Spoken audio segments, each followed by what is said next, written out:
Hello, I'm Rick Stivers with YoungMartin'sReels. Some of you may remember the other day I tried to do a PUM modification to this reel and I failed because the arm that I chose was not the right size. And I was just looking for my old arm that was on this and I can't seem to find it at the moment. This is the one I tried modifying to put on, and it turned out it was too tall. And so the line was not going to wrap properly on. See how much taller this is than the one I have on there now? Now the one I have on there now came off of this rotor, and I have no idea what this rotor is off of. I had a box full of rotors, and this one seemed to be the size that I needed the most. So that's what I stuck with. That's the one I went with.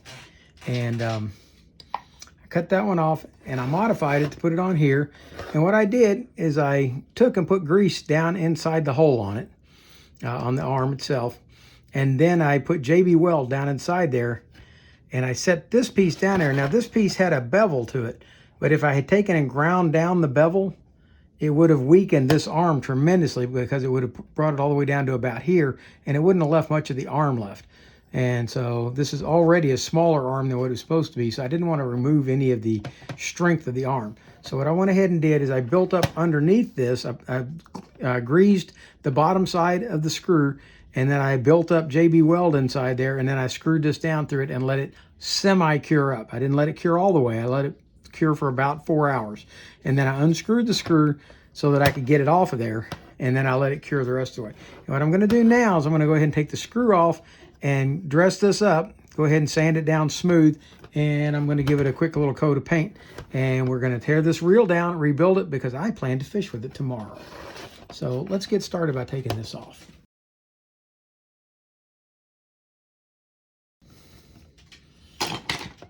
Now, as you can see, it's a little on the rough side, and this bottom side we don't want to sand it at all, because it's created in JB Weld the insets that are going to go into here and hold it so that it can't spin or rotate on there. So we're not going to sand any of the bottom side of that. We're going to leave that rough so that it fits down inside like it's supposed to. We're just going to clean up the outside of this a little bit so that it looks better. I'm going to go do that real quick and I'll be right back. All right, it's not the prettiest in the world, but I think that's going to suffice for what we need. I don't think it's going to look that bad once it's all installed. We'll let that dry. In the meantime, let's go ahead and get into this reel. We're going to start off by taking off the spool.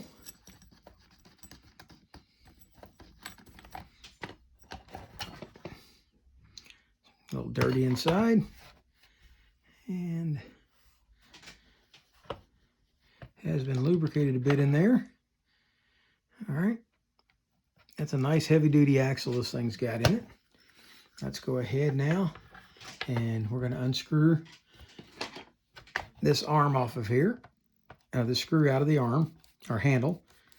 This screw I picked up off of eBay. It cost me almost $10 for that one screw between the purchase price and the shipping. And there's the handle. Now that beautiful handle came from Chris Jenkins. Chris, I thank you for that. That's a beaut. It's going to be fishing tomorrow if everything goes well with this reel. All right, now we're going to start off here, taking apart, taking off the side case. And I believe this reel may get a bit of a touch-up while we got it apart. But I'm not going to spend too much time on it because I really do want to try taking this fishing tomorrow. I've got a big rod that I built that I plan to use on it. And that doesn't look so bad. It's got a little bit of road rash over here, and we'll try to clean that up a little bit. But there's no grease inside that. All right, there's one of the 3 ball bearings that it advertises that it has. All right, we're going to take, and there's a shim here. See the shim? Okay, that's going to go on top of the ball bearing after the ball bearing is installed, or you could put the shim down inside the case and set the ball bearing down in there. What we're going to do is we're going to put the shim inside the side case. Hopefully it's going to stay there. And we're going to go ahead and oil this bearing liberally. Give that oil a chance to soak down in there. It's not a sealed bearing, but it is a shielded bearing, and that oil will soak down inside it. So let's see about taking this main gear out. Yes, we did, and we have this bearing as well. All right, let's see does it have a shim? There is no shim on the other side. So we're going to take this off here. That's the other bearing. Now this bearing is open on one side. Was this one open on one side? Yeah. No, it's actually sealed. Okay, the bearings are sealed on the outside and shielded on the inside. So make sure that when you put it back, you put the sealed side to the outside. That's to help protect it from the salt water. Okay, I'll go ahead and lubricate that one. You can see here, possibly you can see that the oil has already soaked into this bearing. This bearing was running very dry because it is sealed on the other side, which means that oil is soaking down into the bearing, but it's not dripping out the other side, so that oil is getting into the bearing. All right, now, what do we have here? All right, this is our crosswind gear. This one is actually separate from the main gear. It comes on and off. Okay, most of these that I see don't, so these big gears, big ones, they tend to do that. All right, so there's that. He's pulled apart. Now we're going to take out this screw that is holding the axle shaft in. That's a pretty big screw for a crosswind block. So we'll set it over to the side and we're going to pull the axle shaft out. There we go. That should then allow us to take out the crosswind block, which look at the orientation of it, how it fits in there. Okay, this side over here, the larger part that's sticking forward, and the screw goes to the rear, but the larger part goes underneath this bar here for the anti-reverse override. All right, we'll take that out. That's good. We have a screw holding in the crosswind block. Let's see if we have the right size screwdriver for that. That one is not. So let's shift to a different screwdriver and see how we do. There we go. All right, I took one of these out the other day and it actually had a washer underneath it, and I accidentally left that washer out. So let's make sure if we have a washer that we get it back in there, and it doesn't. But that's okay. That's our crosswind gear. All right. And we are ready at that point to take out our nut that's holding our rotor in place.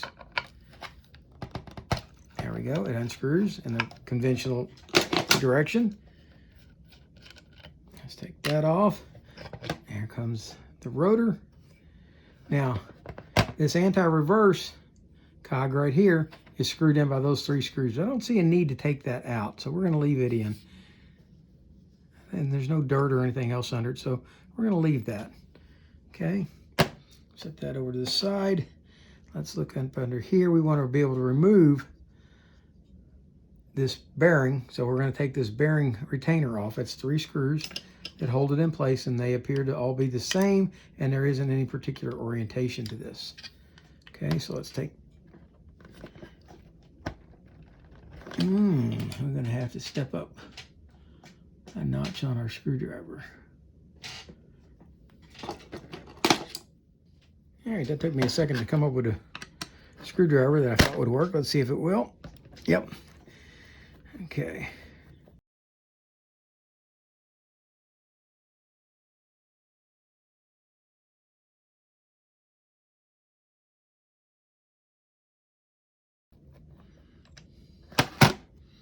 All 3 of those screws are the same. Now we're going to take out that bearing retainer, and we should be able to pull out the bearing. And with the bearing comes the pinion gear. There's our bearing. And we're going to add a liberal dose of oil to that as well.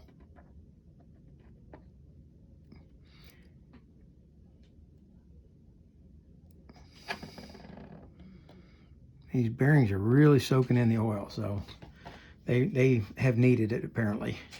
Now look at the size of that gear. That is a really nice big heavy duty gear, and that's going to ride on this gear. Wow, that's nice. Okay. Now, time to clean all this up. I'm going to scrub this case up, clean it up real good. And I'm hoping I don't have to dress too much of the paint. I'd really just soon leave the paint alone, but I may shoot a little bit here where the paint's completely gone. But let's see how well this cleans up first. And I'll be back with you in just a little bit, and we'll see where we stand. Is it perfect? No, not by any stretch of the imagination. However, it is cleaned up. I did a very light respray on the base of it. If I decide I really like the reel and enjoy fishing with it, like Chris seems to think I'm going to, I will probably end up tearing it back down and stripping the body, side cover, and the rotor and repainting it. But for now, I think that's about all I'm going to do. Although I did get a little bit of overspray on this hammer stop right here. And we'll take that off real quick so it doesn't get a chance to dry on there.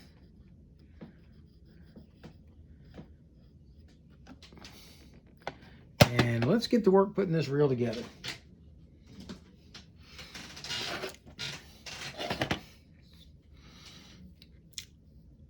First thing we're going to want to do is put the pinion gear back in.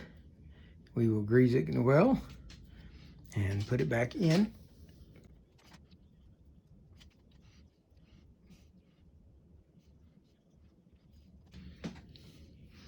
Our bearing has been well lubricated. It is shielded on this side and kind of open on this side. So we're going to go ahead and put the open side towards the inside. Slide that down like so. I'm going to fit it right back into the housing right there. And we're going to set the keeper back in place. And let's put in the screws.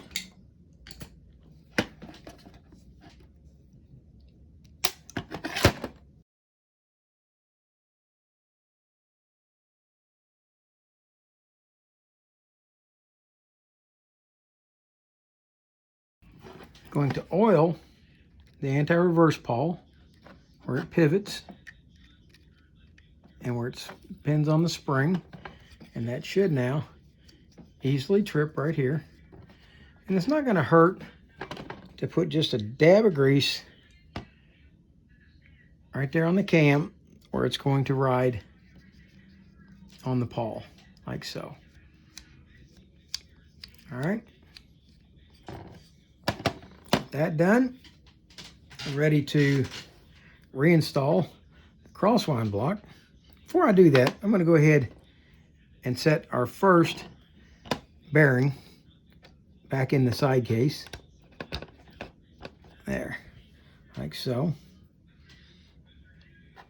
And we're going to set the crosswind gear back inside, but before we do that, we want to go ahead and apply some grease to the back side of it, because the back side has to ride right here on the case, and we've cleaned it up nicely now so it doesn't have any lubrication down there anymore. So we're going to put a little bit of grease down there, and then we're going to grease the gears themselves, the gear teeth.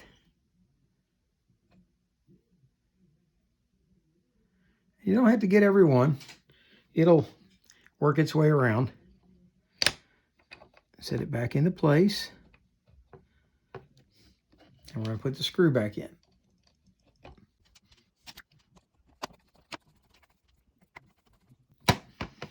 And it should spin easily, or at least reasonably easy. All right, now come back and put some grease on the top of it, because the crosswind block has got to slide on that.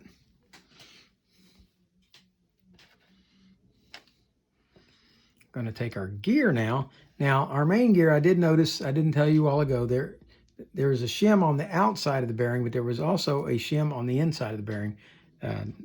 Don't lose that. That is important and critical for the proper spacing to set the gear up where it needs to be. So keep that shim. Make sure you keep track of it. And now we're going to take this side of it and we're going to grease the teeth. And again, we don't need to flood them completely. Just grease them a little bit around.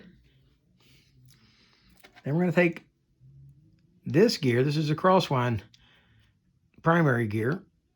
And slide it in. And I see a hair in there. We don't want hairs in our reel. All right.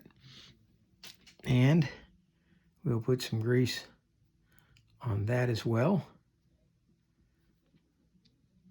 Like so. And we don't need to put that in just yet. We're going to go ahead and do our crosswind block now. Let's go ahead, put some grease in the slot on the crosswind block. Put some grease on the face of the crosswind block. And we're going to set it back down inside. Now, when you do this, I'm going to do it with a pair of needle nose, although you can do it with your fingers. I'm going to use my needle nose just so you can see where it goes. This end here is going to hook up underneath this bar. So hook it up underneath the bar, and there's a shelf up under there. It has to get on top of that shelf, like so. Or actually, it's not. It's right beside the shelf, not on top of it. Okay, sits down inside there like so. At this point, that's back in, and we're ready to set our rotor back in place. Okay, the rotor has a keyway. If you look at it, it's got two flat sides inside that hole. Line those keyways up with the shaft, slide it in place, and it's not going down all the way. Why not? There we go. And the anti-reverse was in the way. So I flipped the lever, slid it down, and it went right into place. We'll take our nut, and we're going to screw it back on. This is the rotor retainer nut. I'm going to slide it down, tighten it.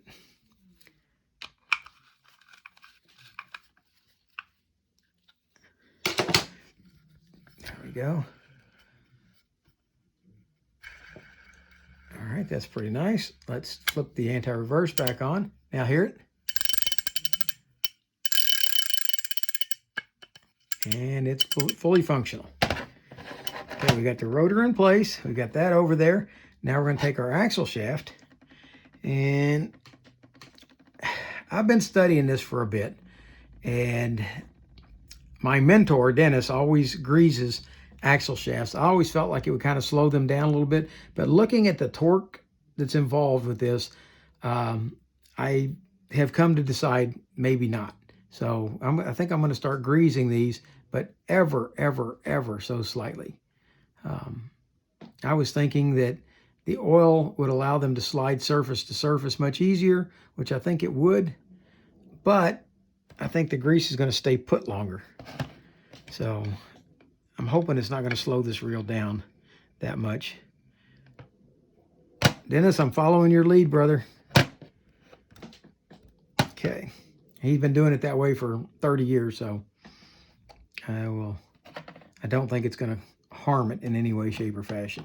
All right, we're going to put the screw back in the crosswind block.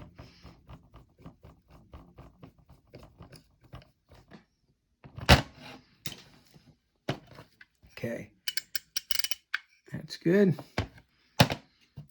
At this point, we're ready to set our main gear back in place.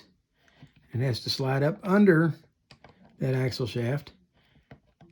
Remember, you got this gear and it's got to fit in under. I'm wondering if I should, let's try this. I've never dealt with one of these gears before. I'm thinking I should put this gear back in place, set it down in there like that, and then match my gear up to it, because it's got, the reason I'm doing that, let me show you. First off, where did this hair come from? Okay. If you look at this gear, it's got a flat side, it's got a lip on it. Well, that lip is not going to be able to slide down past the main gear like this. So it's got to hook in underneath it. So since that's the case, let's go ahead and hook it up underneath there prior to putting the main gear in. And now let's set the main gear inside that gear and line it up inside the bearing. Like that. Verify that this shim is in place. Set your last bearing in place. Make sure the shielded portion goes out. Now we have this shim that's sitting in the side case. Let's go ahead and set it in place. And I'm going to oil it. You could grease it if you wish.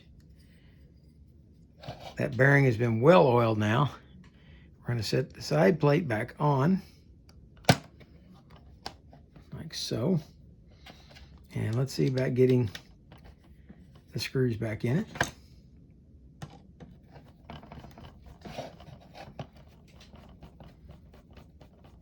Don't tighten them all the way down until you've got all three started.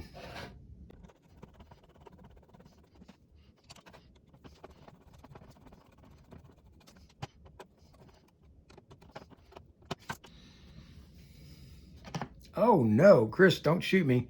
I got overspray on your pretty handle. Let me wipe that off.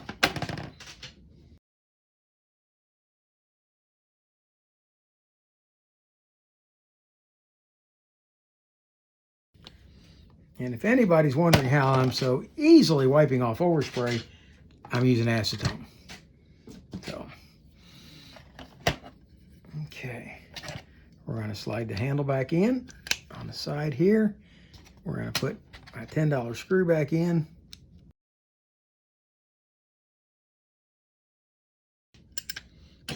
Now, in all my cleaning, my 7000C badge fell off, and that's okay.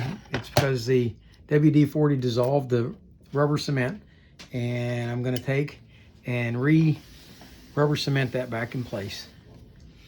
Okay, we've got that done. Now, let's come back and put our bailless bail back on. It, like I said, it's not the prettiest. I may come back and redo it a little bit to try to make it prettier. But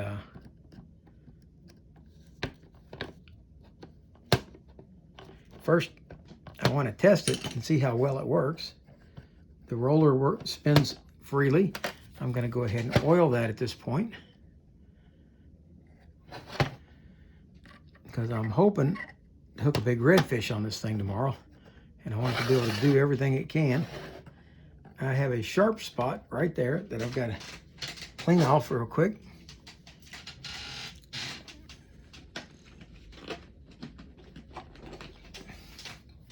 And I don't want it to cut my line.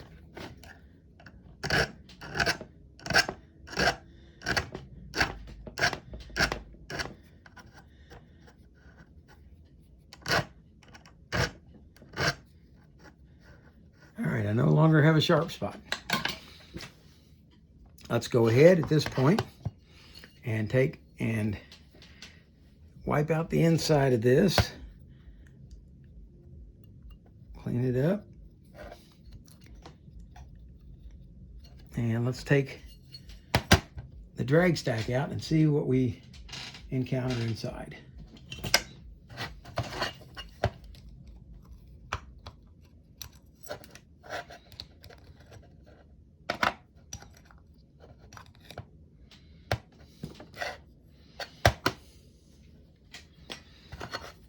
All right, spray a little WD-40 in there.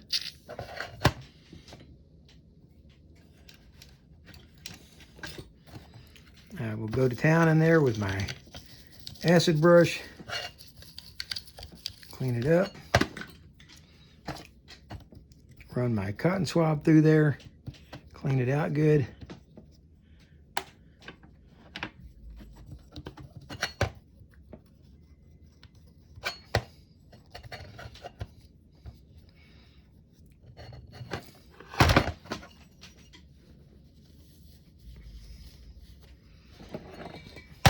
Isn't that pretty? All right, we have our drag stack here. Let's see what we have.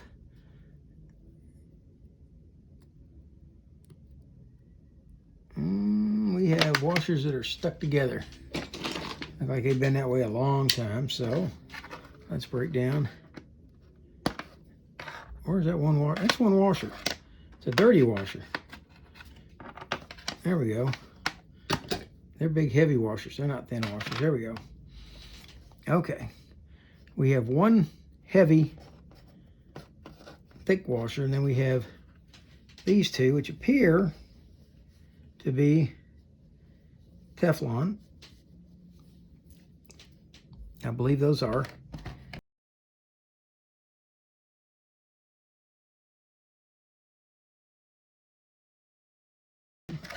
It's stained. It's not really anything on it. That's just staining. All right. That's probably its exposure to salt water. Although normally it's more of a white thing. All right, what we're going to do is I'm going to take this one and I'm going to dip it down in some drag washer grease and rub the drag washer grease into it.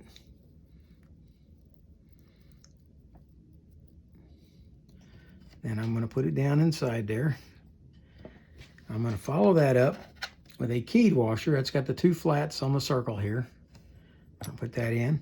Then we're going to put in a Teflon washer. We're going to follow that up by this eared washer.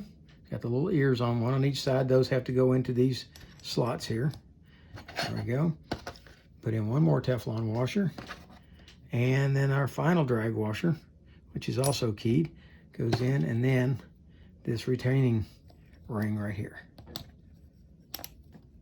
There we go. We'll wipe any excess grease off.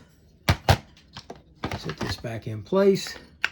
Oh, before we do, let's put some oil on our clicker, like so. Slide that back in place.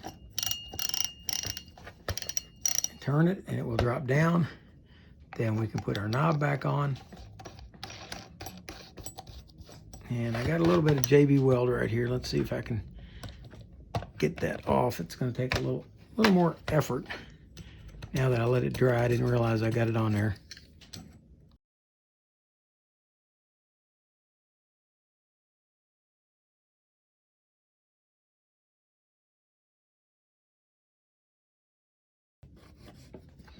There. All the JB Weld removed. All right, let's tighten this down. There we go. And what we have is a Daiwa 7000C that has a bailless conversion done to it that may or may not work. I'm gonna go ahead and line it up, put the line on, see how it tracks. If it tracks too low on here, I may have to take the shim washer out underneath it. If it tracks too high under here, I may have to add a trim washer to move it up. But I think everything was within the shim capabilities that we're doing. And if I decide I really, really like this and want to repaint it, make it pretty, clean up the JB Weld, make it smoother and prettier over here. What color do you guys think I ought to make this thing? And in case any of you are wondering how the spooling went with this, because remember we had our difference with having this arm being a slightly different size than the original. Although I matched it up as close as I could, it appeared that it was the same. But when I started spooling up, I started spooling just a little bit high on the spool. And so what I did is I went back and re-shimmed. I took the spool off and I re-shimmed it, put in a 32 thousandths drag washer, added to the one that was in there, and that moved the spool up. I didn't go ahead and pull off the part that had spooled high. I went ahead and left it, which meant that it's still going to show just a little bit high on this side because I didn't strip that back off. Maybe one day I'll walk all that line out and rerun it, but from then on it tracked perfect with that 32 thousandths shim added. So there you go. That's what we got. Hopefully it'll be fishing tomorrow and we'll see how she does. I hope you liked the video. If you did, please hit the like button. If you didn't, that's okay. Hit the dislike button. Tell me what you didn't like. If you don't like bailless conversions, hey, that's okay. Tell me all about it. If you do like bailless conversions, like Chris, Tell me your experiences with those. I'm not very good at it yet. I have difficulty with the ones that I've tried getting my finger to catch the line. And I think with this one, I think it's a little bit shorter, closer to the reel, and maybe my fingers will catch the line better. Because see, I can reach all the way out here easily and be over top of that. So I think this one's going to work better for me. And we will see how it works tomorrow. For now, that's Rick Stivers, this Young Martin's Reels, signing out.